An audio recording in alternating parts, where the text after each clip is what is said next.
यशोदा नाम की एक बूढ़ी औरत अपने पति के साथ रहती थी। यशोदा का एक बेटा था जो पत्नी के आने के बाद घर छोड़कर चला गया। पति को बुढ़ापे के चलते बीमारियों ने घेर लिया। अब 2 वक्त की रोटी जुटाने के लिए यशोदा कोई न कोई मजदूरी का काम पकड़ लेती थी। ऐसे ही दिवाली का त्योहार आने वाला था। बाजार में दिवाली की साज सज्जा की दुकानें सजनी शुरू हो गईं। दुकानों पर दिवाली का सामान बिकना शुरू हो गया। इसलिए यशोदा ने उधार पर दिए ले लिए और सोचा कि दिवाली के दिनों में दिए बेच लेगी तो उसकी थोड़ी कमाई हो जाएगी। इसलिए वो दिए बेचने के लिए बाजार में बैठ गई। दिवाली के दिए ले लो बहन जी, घर में ये दिए जलाने से घर जगमगाएगा। नहीं लेने, चलो जी, वो सामने एक बड़ी दुकान पर बढ़िया सुंदर रंगीन दिए मिल रहे हैं, वहीं चलते हैं। दिए ले लो दिए, सुंदर सुंदर दिए, मिट्टी के दिए ले लो। यशोदा लोगों को आवाज लगा रही थी पर कोई भी उस पर ध्यान नहीं दे रहा था। सब उसके आसपास से गुजरते हुए उसे देखते और आगे बढ़ जाते। ओ बेटा, दिए लेते जाओ, दिवाली के ये दिए बहुत बढ़िया हैं, देखो कितने सुंदर हैं। दिए ले लो दिए, सुंदर सुंदर दिए, मिट्टी के दिए ले लो। ओ अम्मा, ओ क्यों चिल्ला चिल्ला कर सिर में दर्द कर रही है, हैं? ये तुम्हारे मिट्टी के धूल खाते बेकार दिए खरीद कर कौन अपने घर की सजावट खराब करने आएगा बताओ? इसलिए ज्यादा शोर मचाना बंद करो और चुपचाप बैठो, वरना यहाँ से हटा दूंगा। भैया, ये दिए वाली लाइट कितने की थी? 150 रुपए की। और ये बड़े दिए वाली 250 की। ये 150 वाली एक दे देना। वो दुकानदार तरह तरह की दिवाली की सजावट का सामान बेच रहा था। यशोदा उसके धमकाने से दुखी हो गई। उस दिन उसकी कमाई बहुत कम हुई। यशोदा कुछ पैसे कमा कर घर पहुंची। खांसी तो नहीं उठी ज्यादा आज, और बुखार कैसा है? अब पहले से बेहतर है, पर टांगों और कमर में दर्द नहीं जाता यशोदा। थोड़ी देर उठने की कोशिश करूं तो हिम्मत ही नहीं होती। लगता है अब मैं कुछ ही दिन का मेहमान हूँ। शुभ शुभ बोलो तुम्हारे सहारे ही तो मेरी भी जिंदगी चल रही है, वरना मेरा और है कौन तुम्हारे सिवा? हाँ, तभी यशोदा का बेटा सुरेश आ जाता है। सुरेश बेटा, कैसा है? बड़े दिनों बाद आया। अच्छा, हमारी याद आ रही थी? माँ, वो मेरी 2 कमीजें रह गई थी, वही लेने आया हूँ। वो सामने संदूक में देख, दोनों संभाल कर रखी हैं। ठीक है माँ, मैं जा रहा हूँ। सुरेश बेटा सुन, दिवाली का त्योहार है, तेरी और बहू की पहली दिवाली है। ये ले, थोड़े दिए लेता जा, मैं आजकल यही बेच।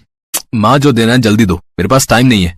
अरे यशोदा, क्यों इसे ये दिए दे रही है जब 2 घड़ी इसके पास तेरी बात सुनने का समय नहीं? ये ले बेटा, लेता जा, इस थैले में रख दिए हैं मैंने, जला देना याद से बेटा। यशोदा की बूढ़ी आंखों में बेटे के इस व्यवहार को देखकर आंसू छलक आते हैं। अगले दिन छोटी दिवाली थी। यशोदा दिए बेचने बाजार पहुंची। धीरे धीरे बाजार में लोगों की भीड़ बढ़ने लगी। जहाँ देखो वहाँ दुकानों पर लोग सामान खरीद रहे थे। ये लो बिटिया, ये 10 रुपए की कर दिए। ये टूटा हुआ है अम्मा, दूसरा दो। टूटा हुआ है? अब ये लो बिटिया, ये वाला ठीक है, लाओ ये टूटा हुआ मुझे दे दो। ये लो 10 रुपए। दिए ले लो दिए, बहन जी मिट्टी के दिए ले लो। ओ अम्मा, ओ आज यहाँ मेरी दुकान के पास नहीं बैठोगी तुम, वहाँ सामने उस दीवार के पास जाकर बैठो। मेरी दुकान के पास से ये सारे दिए उठाओ और वहाँ बैठो, चलो। गुस्सा क्यों करते हो बेटा? कोई बात नहीं, मैं यहाँ नहीं तो वहाँ बैठ जाऊंगी। तुम्हें मेरी वजह से परेशान होने की कोई जरूरत नहीं बेटा।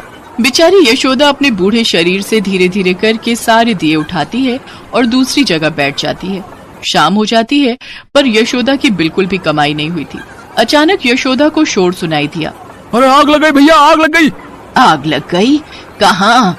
हे भगवान, वो सामने सजावट की दुकान पर, वो देखो। अरे कोई मदद करो, अरे कोई मदद करो मेरी। हे ईश्वर, अब मैं क्या करूँ?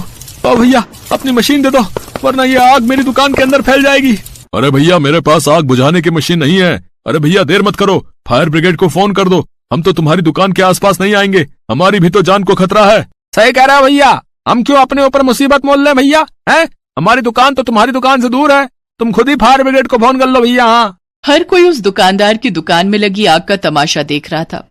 तभी यशोदा ने देखा वहाँ बराबर में रेत का ढेर लगा हुआ है। यशोदा ने दियों का टोकरा खाली किया और उस टोकरे में फटाफट से रेत भरकर उस दुकानदार के पास पहुंची और उसने तेजी से सारी रेत उस आग के ऊपर फेंक दी। रेत ढकने से आग कम हो गई। यशोदा फिर से टोकरे में रेत भरकर ले आई। दुकानदार ने देखा कि रेत से आग बुझ रही है तो उसने यशोदा का वो टोकरा अपने हाथ में लिया और रेत भरकर आग पर फेंकने लगा। इतनी देर में फायर ब्रिगेड भी पहुंच गई थी। उसके कर्मचारियों ने जब देखा कि यशोदा और दुकानदार आग पर रेत डाल रहे हैं तो वो हैरान रह गए। ये तो बहुत ही बढ़िया दिमाग लगाया आप लोगों ने, अपनी दुकान का काफी नुकसान होने से बचा लिया। इस हिम्मत की तारीफ तो बनती है।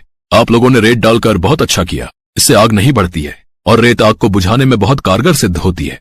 भगवान को धन्यवाद कहो कि आज उन्होंने बहुत बड़ा नुकसान होने से बचा लिया। भैया भगवान के साथ साथ मैं इन बड़ी अम्मा को भी धन्यवाद कहना चाहता हूँ। इन अम्मा ने ही मेरी दुकान में लगी आग को बुझाया है।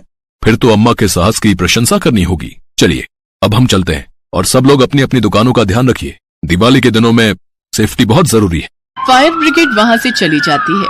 अम्मा मुझे माफ कर दो, अपने व्यवहार के लिए मैं माफी मांगता हूँ अम्मा।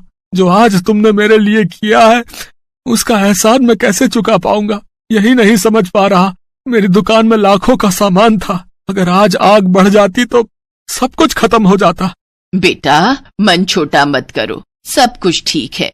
भगवान की दया से बचाव हो गया, ये बहुत बड़ी बात है। यशोदा अपने दियों के पास वापस आती है। वो देखती है उसने जल्दबाजी में टोकरे में भरे दियों को जमीन पर रखकर टोकरा उठाया था, जिसमें बहुत से दिए टूट गए थे और कुछ खराब हो गए। दुकानदार दूर से ये सब देख रहा था। अगले दिन दिवाली का त्योहार था। यशोदा उस दिन क्या ही दिए बेचने जाती। उसने जो दिए उधार लिए थे उनमें से काफी दिए खराब हो गए। अब मैं उधार के पैसे कैसे दूंगी? सारे दिए किनारों से खराब हो गए, इन्हें कोई नहीं खरीदेगा। कैसे करूं, कुछ समझ नहीं आ रहा। यशोदा दुखी मन से अभी सोच में बैठी ही थी कि तभी वो दुकानदार उसके घर आता है। दुकानदार के साथ एक लड़का और था। उसके हाथ में बहुत सारे उपहार थे। अरे बेटा तुम और यहाँ? हाँ अम्मा, तुम्हारा घर पता किया और मैं दिवाली की बधाई देने के लिए खुद ही चला आया। अम्मा दिवाली की बहुत सारी शुभकामनाएं। जानता हूँ कल मेरा नुकसान बचाने के चक्कर में तुमने अपना बहुत नुकसान कर लिया। अम्मा जो एहसान तुमने कल मुझ पर किया है उसका कर्ज तो मैं नहीं चुका सकता, पर एक बेटा होने के नाते ये कुछ उपहार लाया हूँ, ये ले लो, मुझे अच्छा लगेगा। और ये अम्मा ये लिफाफा भी रखो, समझना आपके बेटे ने आपको दिवाली का तोहफा दिया है। यशोदा की आंखों में आंसू आ जाते हैं। यशोदा देखती है लिफाफे में 51,000 रुपए थे। यशोदा को सचमुच उन रुपयों की बहुत जरूरत थी और भगवान ने किसी न किसी तरीके से यशोदा को उसकी अच्छाई का इनाम उस दिन दे ही दिया।